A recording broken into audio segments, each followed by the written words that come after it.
Hi, my name is John Szymankiewicz and I'm with Matheson Law Office. I want to take a couple of minutes and talk to you today about one of the common questions we get about forming a new business. And that's all around the importance of having an operating agreement or a set of bylaws associated with your corporation or LLC. First, let me say that corporations and LLCs are broadly similar in a lot of ways. The idea is that you register with the Secretary of State and then you have some document associated with the corporation or LLC. We'll just use corporations for now. Some document associated with it that describes how the business is going to be run. That's your bylaws if it's a corporation, or an operating agreement if it's an LLC. Again, we'll stick with corporations for right now. The idea is this. When I register my company, my corporation, the idea is that I want to create this separate entity, this corporation that's in between creditors who might try and attack me, right, and my own personal assets. So it's like a shield between me and everybody else. So the question comes up, if I just register the company, right, if I file the articles of organization at the Secretary of State, is that enough? And the answer is no, it's not enough.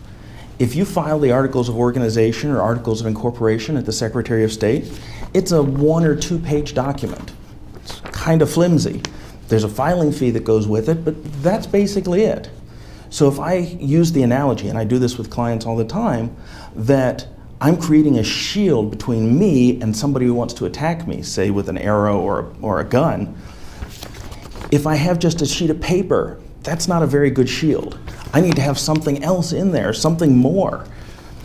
That's where your operating agreement comes in. It's one of the first things any lawyer or court is going to ask for if you're being sued. Let me see your operating agreement, or your bylaws, if it's a corporation. Let me see your bylaws.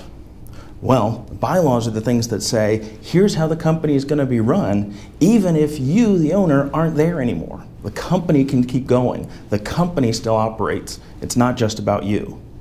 So, if you have bylaws, right? Here's an example. I'm going to take my bylaws, right, that I've developed for my company. This is a notebook with lots of different stuff in it. I've got my bylaws.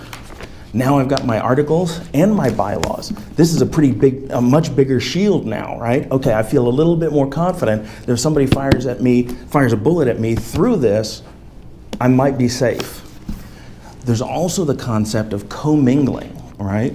And the idea with commingling is that because this corporation is a separate entity, a separate thing, it should have its own bank account and its own finances separate from you.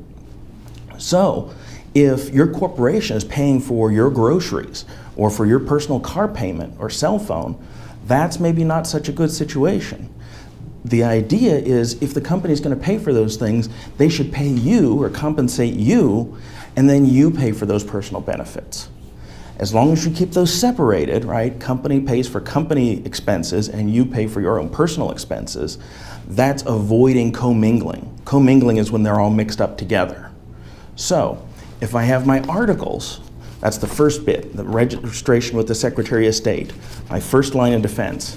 Then my bylaws, okay, that's a little bit more, that's a little bit beefier, but maybe a little hollow still. Then if I add a year's worth of bank statements that say I'm not commingling, now that's a shield. That's something that's going to make me feel safe that I'm not going to get shot or hurt behind this.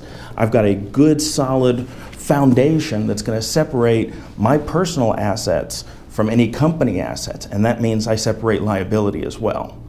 That's why it's important that you need to have not only registration with the Secretary of State, but also your operating agreement or bylaws, no commingling, and you probably want to talk to an attorney about the best way to structure the company to protect your assets and to help get you the best possible situation and structure for you to grow and succeed. If you have any questions, please visit us online at mathesonlawoffice.com or call us. We don't charge for a consultation, it's always free. Thanks again for your time today, and we look forward to hearing from you.